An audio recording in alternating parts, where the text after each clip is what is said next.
Bismillahirrahmanirrahim. Alhamdulillahirabbil alamin wassalatu wassalamu ala asyrafil anbiya'i wal mursalin wa ala alihi wa sahbihi ajma'in. Rabbi shrah li sadri wa yassir li amri wa hlul 'uqdatam min lisani yafqahu qawli. Rabbi zidni 'ilman nafi'a warzuqni fahman wasi'a.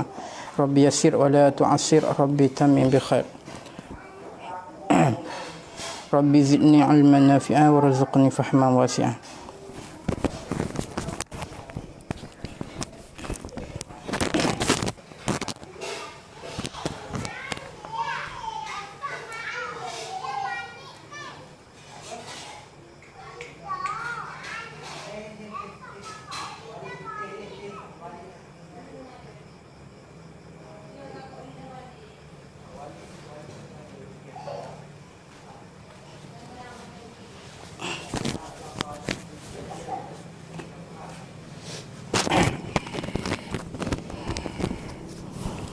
Alhamdulillah, bersyukur kita ke hadrat Allah Subhanahu Wa Taala kerana pada malam yang mulia ini masih lagi Allah Taala memberikan kesempatan kepada kita untuk bersama-sama berada dalam majlis ilmu ini. Mudah-mudahan Allah Subhanahu Wa Taala memberikan ganjaran pahala yang besar kepada kita, insya-Allah.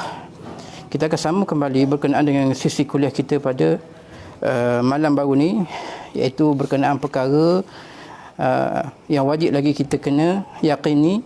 Antara perkara yang wajib kita kena belajar berkenaan dengan akidah kita, pegangan kita, iaitulah antara perkaranya, perkara yang wajib kita kena tahu, benda wajib ataupun sifat yang wajib kita ketahui ada pada Rasul alaihi wassalatu wassalam. Qala al-musannif rahimahullahu ta'ala wa nafa'na bi'ulumihi fid darain amin. Kata pengarang rahimahullahu ta'ala, dan demikian lagi wajib atasmu mengenal akan barang yang wajib dan barang yang mustahil dan barang yang harus pada hak Rasul alaihi wassalatu wassalam. Kata musannif rahimahullah ta'ala, dan demikian lagi, maksudnya demikian lagi seperti mana wajib kita kena tahu ataupun wajib kita kena mengenal sifat-sifat yang wajib kepada atas Allah Subhanahu Ta'ala, sifat yang wajib, sifat yang mustahil, sifat yang harus, yang baru ni kita dah hurai sedikit sebanyak, yang telah diberitahu oleh musannif rahimahullah ta'ala.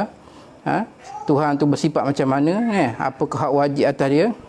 Demikian macam itulah juga wajib kita kena tahu sifat-sifat yang wajib terhadap Rasul alaihi wassalatu wassalam, dan barang yang mustahil, yakni sifat yang mustahil, yakni ke atas Rasul alaihi wassalatu wassalam, dan barang yakni sifat yang harus pada hak Rasul alaihi wassalatu wassalam.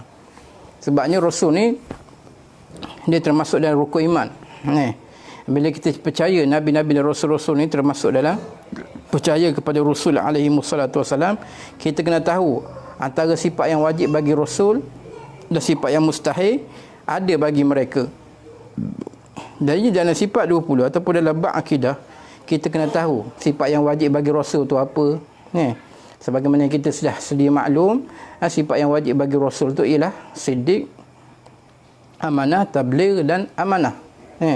Ada setengah ulama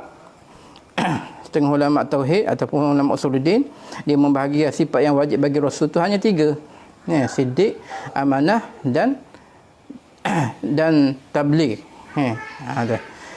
Ataupun amanah, siddiq, amanah dan fatanah.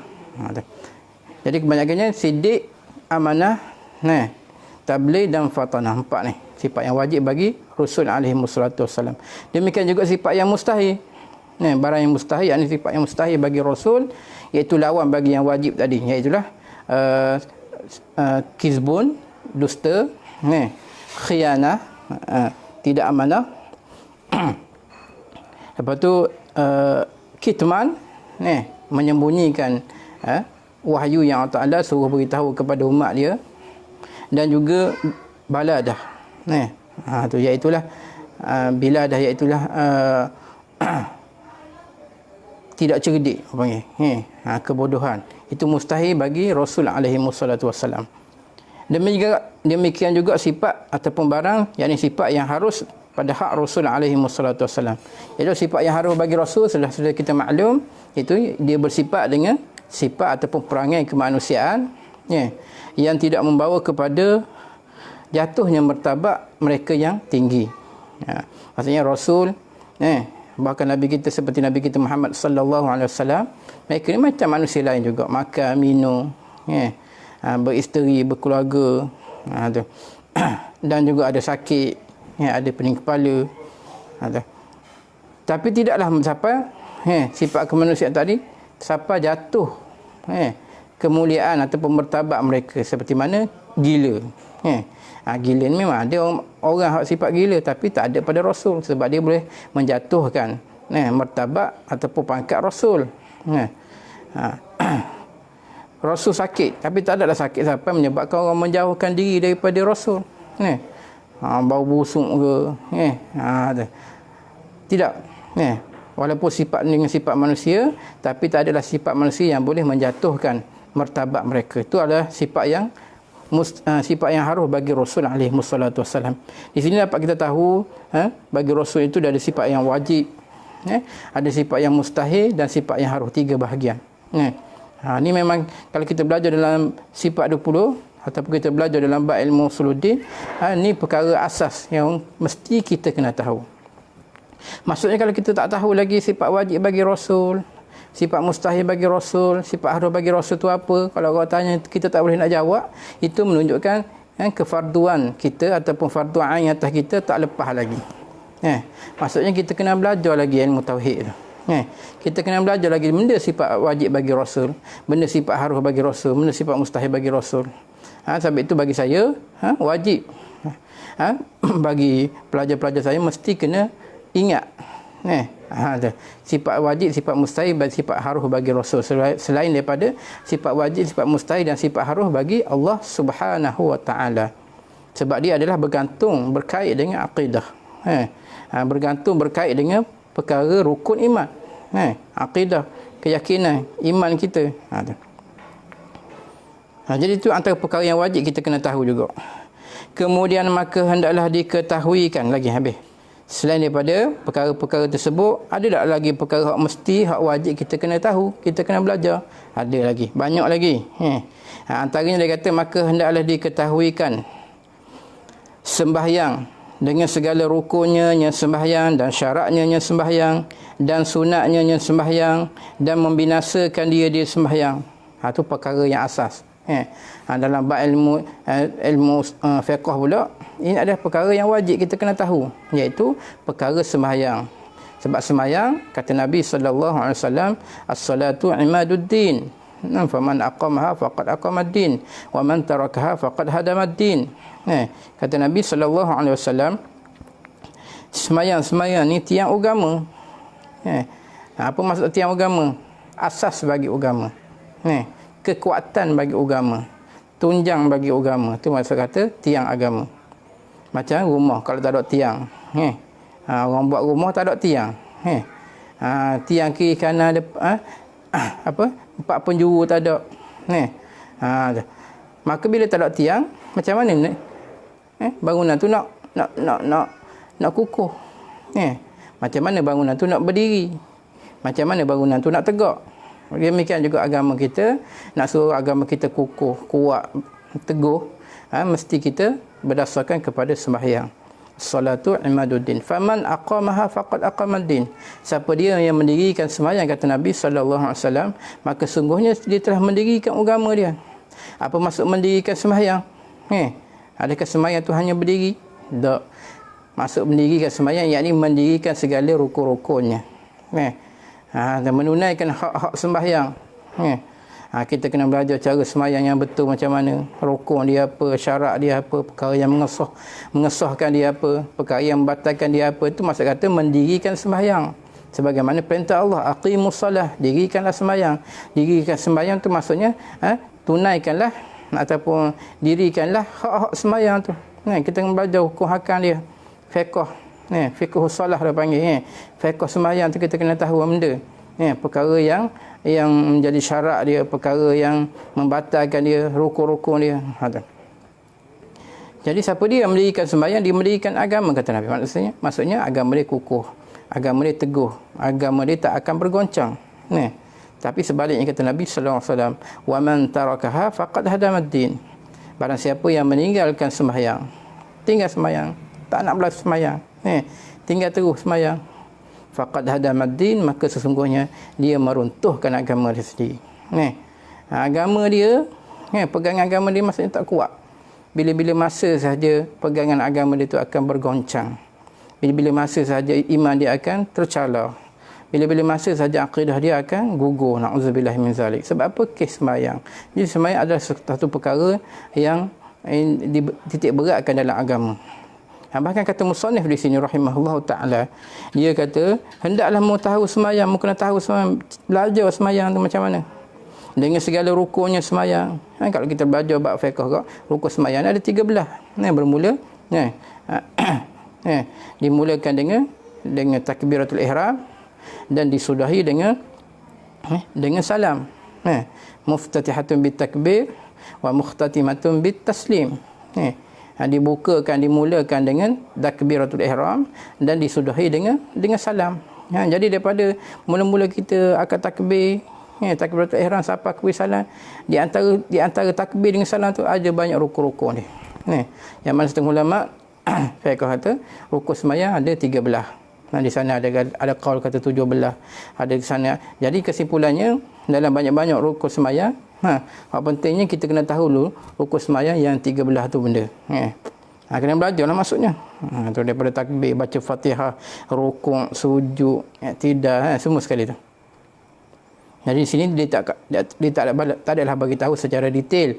Nak katanya tu perkara yang wajib mesti kita kena tahu. Dan syaratnya sembahyang, syarat kita nak sembahyang benda kena ada wudu, suci daripada najis, suci daripada hadas kecil, hadas besar. Tu masuk waktu. Itu semua kena perkara yang dikatakan syarat sembahyang. Dan sunatnya sembahyang, perkara yang sunat. Kena azan dulu, kena qomat dulu. Ada sunat tu, ada sunat hay'ah, ada sunat ab'ad. Dan membinasakan dia sembahyang. Membinasa sembahyang ni merosakkan sembahyang, membatalkan sembahyang. Benda kat perkara yang menyebabkan sembahyang kita tu batal. Apa dia? Itulah kita kena belajar. Sebabnya kalau kita tak tahu perkara yang batal ke sembahyang, kadang-kadang kita sembahyang kita batal, kita tak tahu. Kita sembahyang semacam. Jadi kalau kita tahu perkara yang batal ke sembahyang, bila kita sembahyang kita boleh mengelakkan. Elakkan perkara-perkara yang menyebabkan sembahyang kita batal. Kalau kita tak belajar perkara yang batal sembahyang kita batal, kita tak tahu.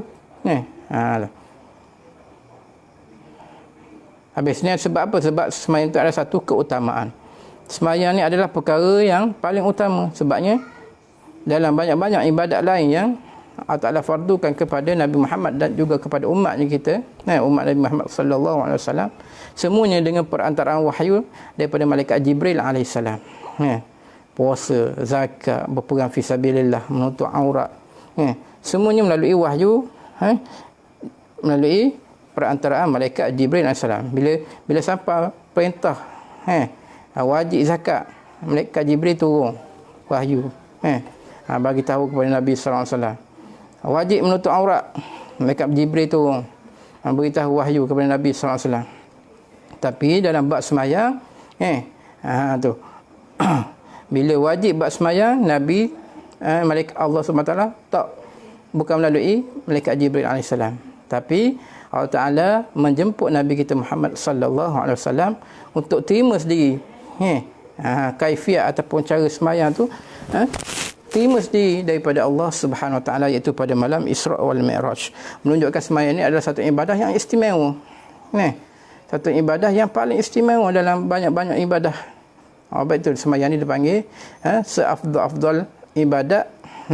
Seafdal ibadat sebab dia merangkumi ibadat anggota dan juga ibadat bacaan qiraah. Sebab dalam sembahyang kita baca Fatihah. Dalam sembahyang kita ada baca-baca zikir-zikir. Dalam sembahyang kita ada baca surah-surah Quran.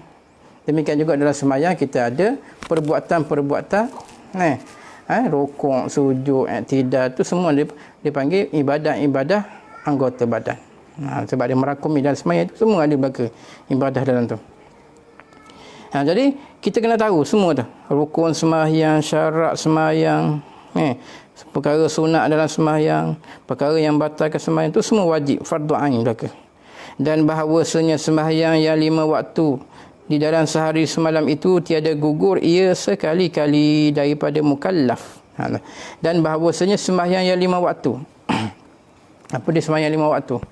Sembahyang 5 waktu tu subuh, zuhur, asar, maghrib dan isyak. Jadi 5 waktu sembahyang ni, subuh, zuhur, asar, maghrib, isyak ni, dia kata tidak gugur ia sekali-kali. Apa maksud tidak gugur? Maksudnya kewajipan tu sentiasa ada kepada kita.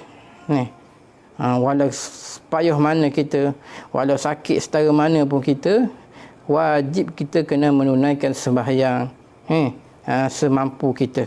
Sampai dia kata tak gugur. Walaupun sakit pun tak gugur. Walaupun payah nak atas kereta nak sembahyang ke mana, tak gugur, sembahyang wajib juga. Walaupun kita duduk atas kapal terbang nak sembahyang ke mana ni, wajib juga. Buatlah guna-guna pun. Duduk atas perahu ni, buat guna ni, sembahyang wajib. Tak akan gugur daripada seseorang mukallaf. Seorang mukallaf tu maksudnya seorang yang sudah baligh dan berakal. Kalau kanak-kanak dia tak wajib lah. Kalau orang yang tak ada akal memang tak wajib. Maksudnya selagi dia ada akal, selagi itulah wajib, dia kena mengerjakan sembahyang 5 waktu. Dan jikalau uzur ia seorang mukallaf, sehingga uzurnya sekalipun, walaupun dia uzur, maksudnya uzur sakit, tak boleh berjalan ni, kaki ni tak boleh nak gerak kaki tak boleh nak gerak misal kata, tetap wajib dia kena sembahyang. Sekadar lah macam mana sembahyang belah duduk, sembahyang belah mengiring, ikutlah sekadar mana dia mampu sembahyang. Tapi sembahyang tu tak akan gugur daripada dia sekali-kali. Walaupun dia kata uzur sangat-sangat, tak boleh nak sembahyang, tak boleh nak gerak dah. Duduk terbaring je atas katil. Nak gerak tangan pun tak boleh. Tapi wajib dia kena sembahyang. Tapi sembahyang macam mana? Cara dia lah. Dengan isyarat mata ke, isyarat tunduk kepala ke, ikutlah. Walaupun dia uzur. Dan lemahlah ia mukallaf, sehingga lemahnya sekalipun. Walaupun lemah tak boleh nak gerak benda satu, lupuh belaka dah, kena stroke. Kena stroke, tak boleh nak gerak belaka dah, lupuh belaka dah. Tangan tak boleh nak gerak, mata tak boleh nak gerak, nak kenyik mata pun tak boleh. Tu nak kelip-kelip mata pun tak boleh dah. Tu. Tapi ingat lagi waktu zuhur dengar lagi orang bang, maka wajib dia sembahyang. Sembahyang macam mana? Sembahyang dengan isyarat je lah. Tu. Tak boleh nak isyarat dengan mata, dengan mulut. Tak boleh nak isyarat dengan apa? Dengan kepala, dengan kelip mata. Dengan kelip mata pun tak boleh juga. Dengan hatilah jawabnya. Tu. Selagi ada akal di dalam badannya mukallaf, selagi dia ada akal, selagi dia ingat, selagi itu wajib dia mengerjakan sembahyang. Habis itu tidak ada istilah sembahyang qada. Qada tu memang kita tertinggal sungguh, teruzur. Ni kalau tak ada uzur, aku malaslah sembahyang sekarang ni. Sebab sakit, sebab demam, nak qada je lah, tak boleh. Qada hanya bagi 2 golongan sahaja. Golongan yang pertama, sembahyang qada ni bagi orang yang lupa, tak ingat betul. Dia galik buat kerja, dia asyik buat kerja, dia tak teringat betul tentang waktu sembahyang. Satu. Yang kedua, golongan yang tertidur. Dia tidur-tidur, memang dia tak sedar langsung, tak dengar langsung. Sedar dah habis dah waktu. Maka itu barulah dia boleh qadakan sembahyang. Bagi orang yang saja-saja nak qada, bagi orang yang sakit, dia kata, aku nak sakit ni tak boleh sembahyang, tak sembahyanglah, aku nak qada lah, nanti aku sihat, tak boleh. Dia kena sembahyang juga waktu tu. Maksudnya kalau dia meninggal kat sembahyang, dia kata nak qada, maka hukum dia berdosa lah dia. Tapi qada tetap kena qada lah. Tapi dia berdosa lah. Adapun dua golongan tadi, dia qada sembahyang tapi tak berdosa. Wajib. Dah habis. Jadi selagi ada akal, selagi dia tak gila, selagi dia tak pitang, selagi dia tak pensang, selagi dia tak mati, orang panggil. Kalau tak mati lah. Kalau mati tak ada lah, tak ada akal lah panggil, tak ada roh lah. Selagi dia ingat, lagi tu dia kena sembahyang. Kalau dia tak ingat dah nyanyuk dah, tak wajib dah lah. Orang tua dah nyanyuk dah, tak ingat mana satu dah. Nama anak, nama cucu, siapa dia duduk depan dia tak kenal dah. Tak ingat dah, nyanyuk. Maka orang tu dah dipanggil bukan mukallaf lagi. Sebab gugur salah satu daripada syarat mukallaf, iaitu berakal. Dia dah lupa dah, dia tak berakal dah, maka tak wajib dah sembahyang atas dia. Habis. Lepas tu dia kata sini Musannif rahimahullah ta'ala, dia meneruskan lagi, dia kata, dan barang siapa engkar, dan barang siapa engkar ia barang siapa akan wajibnya sembahyang, maka kufurlah ia barang siapa. Kalau dia kata sembahyang ni tak wajib, sembahyang fardu 5 waktu ni tak wajib, dia kata dia engkarkan. Maksud dia engkar ni, dia tak ikut.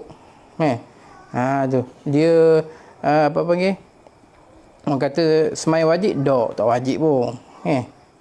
Tu sembahyang ni mana wajib atas aku, atasmu yang wajibnya, aku tak wajib. Maka dia engkar sembahyang, dia mengengkarkan kewajipan sembahyang tu, maka engkar ni maksud dia enggan lah. Dia tak kata wajib.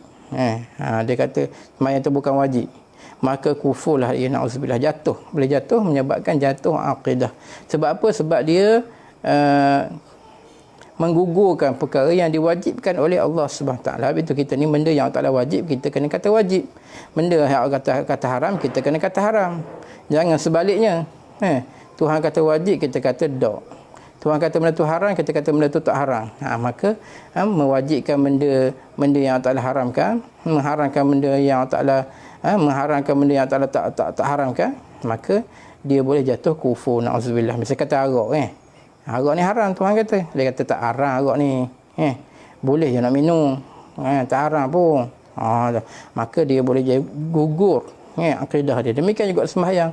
Sembahyang ni benda wajib, tiba-tiba dia kata tak wajib, maka boleh menyebabkan akidah dia jatuh. Jadi kufur, jadi kafir. Kalau dia tak bertaubat, dia akan masuk neraka selama-lamanya sebagaimana orang kafir, na'udzubillah. Dan barang siapa menyangka ia bahawasanya adalah antaranya barang siapa, dan antara Allah Ta'ala itu hal. Apa maksud hal? Yakni martabat yang menggugurkan daripadanya barang siapa umpama sembahyang, dan menghalalkan baginya barang siapa minum arak, dan memakan akan harta manusia seperti barang yang mendakwa oleh setengah daripada mutasawwifah, maka adalah hukumnya seperti berkata Imam Al-Ghazali rahimahullah ta'ala, maka tiada syak pada wajib membunuhkan. Maksudnya kufurlah dia. Dia kata sini, dan barang siapa menyangka ia, disangka, dia rasa. Siapa dia rasa bahawasanya adalah antaranya barang siapa, dan antara Allah Ta'ala itu hal, yakni martabat. Dia kata aku ni dengan Tuhan martabat tinggi. Aku tak macam orang umum ni.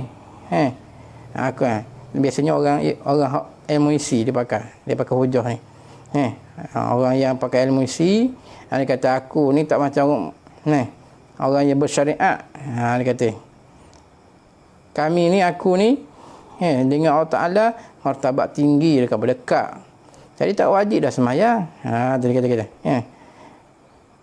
yang menggugurkan daripadanya barang siapa itu umpama sembahyang, tak wajib dah sembahyang sebab aku martabat tinggi dah. Pangkat aku dengan Allah Ta'ala tinggi.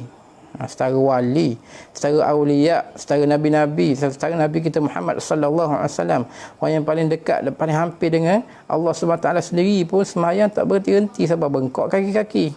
Semayang waktu malam. Apatah lagi semayang fardu 5 waktu. Dia kata tiba-tiba dia kata dia lebih tinggi lagi martabat dengan Allah Taala. Gugur dah semayang. Tak perlu dah semayang. Semayang bagi orang hak jauh lagi dengan Tuhan. Dah aku dekat dengan Tuhan, tak payah semayang dah lagi apa. Bila dia kata macam tu, dan menghalalkan baginya barang siapa tadi minum arak dan makan akan harta manusia.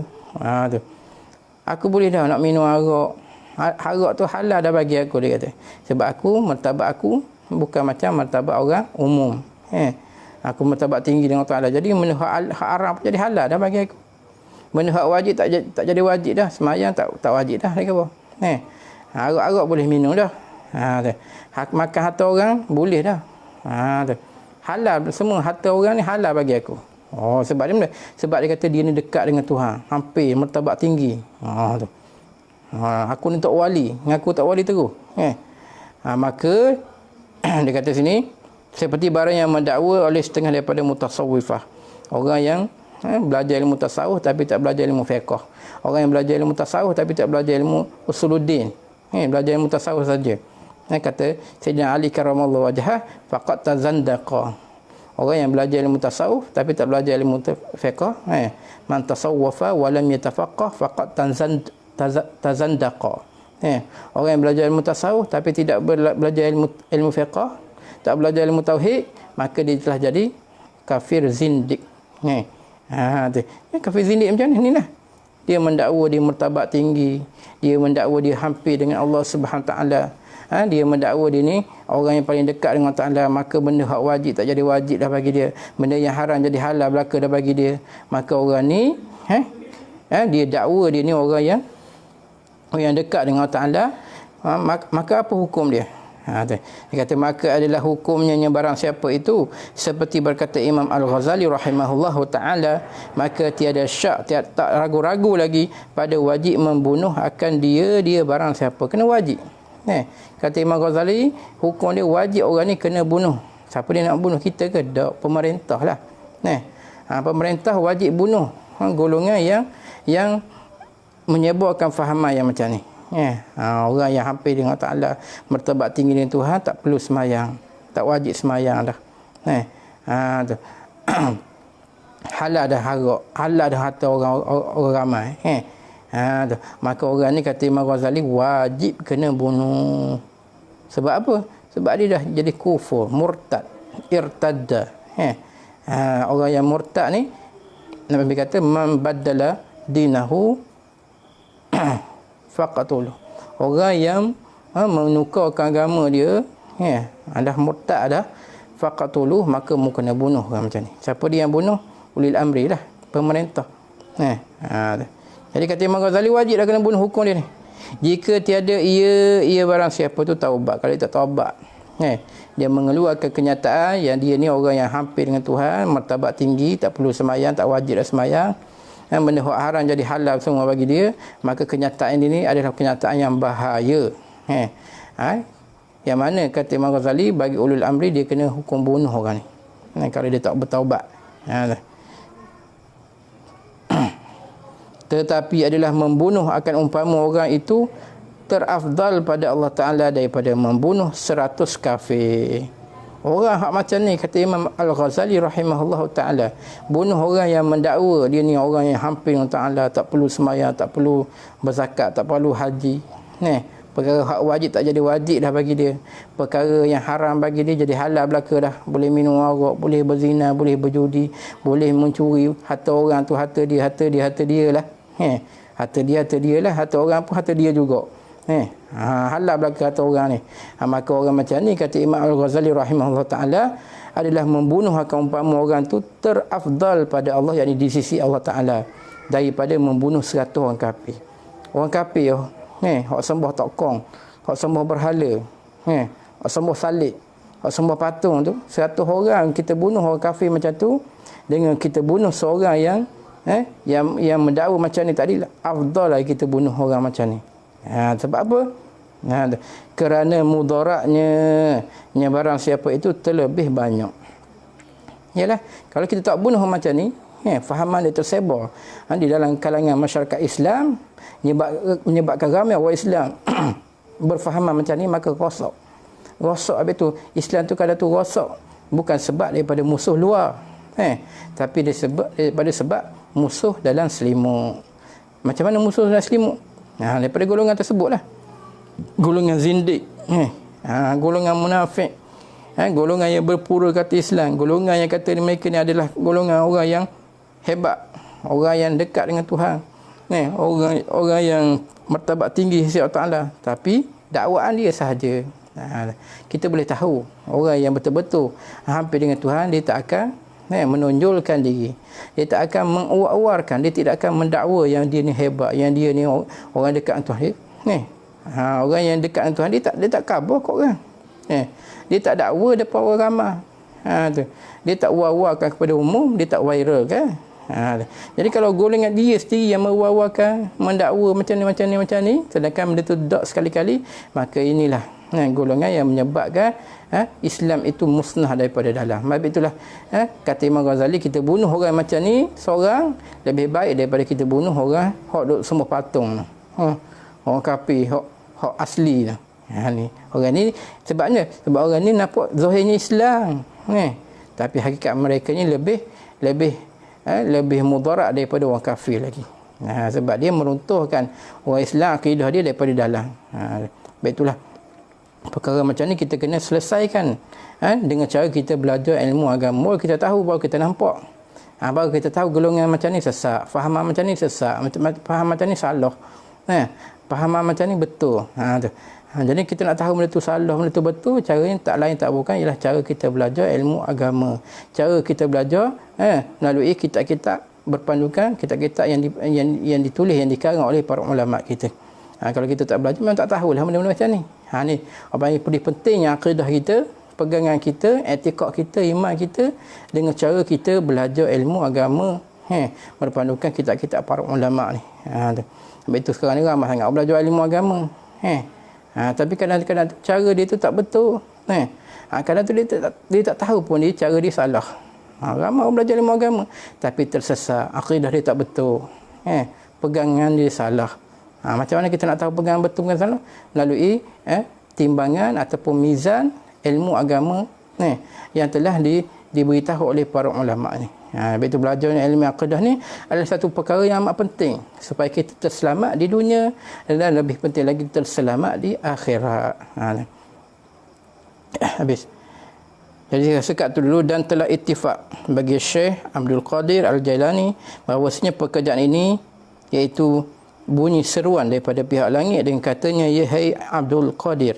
Ini ada satu golongan yang kata mereka ni dengar Tuhan cakap, dengar daripada langit suara Tuhan ni, sebab dia berasa di martabat tinggi. Tengok golongan macam mana kan ni? Adakah mereka betul-betul golongan yang dikatakan dekat hampir dengan Allah SWT? InsyaAllah kita akan sambung lagi sebagaimana yang diberitahu oleh musannif rahimahullah ta'ala. Jadi kat tu dulu, insyaAllah kalau tak ada apa-apa kita akan sambung lagi di malam esok insyaAllah. Allah subhanahu wa ta'ala alam. Rabbana atina fid dunya hasanah wa fil akhirati hasanah wa qina azaban nar. Sallallahu ala sayyidina Muhammad wa ala alihi wa sahbihi wa baraka wa sallam. Walhamdulillahi rabbil alamin. Sama-sama kita tutup majlis kita dengan tasbih kafarah dan surah Al-Asr. Subhanakallahumma bihamdika asyhadu an la ilaha illa anta astaghfiruka wa atubu ilaik. Bismillahirrahmanirrahim. Wal 'asri innal insana lafi khusr illa alladhina amanu wa 'amilus solihat wa tawassaw bil haqq wa tawassaw bis sabr. Wassalamu alaikum warahmatullahi ta'ala wabarakatuh.